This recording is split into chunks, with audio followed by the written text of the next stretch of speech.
Дали символично вие би носеле пасош со четирите јазици кои се во пасошот, значи вклучително и албанскиот.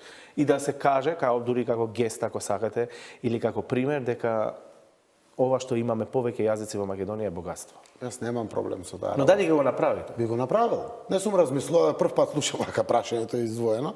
Јас кажувам многу често и мои лични примери. Може би ќе бидам првиот македонец што ќе земе новиот пасош со новото име Република Северна Македонија.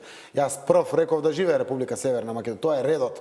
Јас треба да го отворам тоа. Не му е лесно на нашиот народ, заради тоа што предизвикуваше одредени тегуби ова прашање, но дава надеж голема, перспектива отвара. Во таков еден поглед, ние сите сме имале прилика да заминеме некаде во Швајцарија, во Германија, каде гледаме апсолутно нема предрасуди за правото на употреба на мајчиниот и на сопствениот јазик или слично, така да немам јас никаков вид на предрасуди да бидам и добар пример за сите.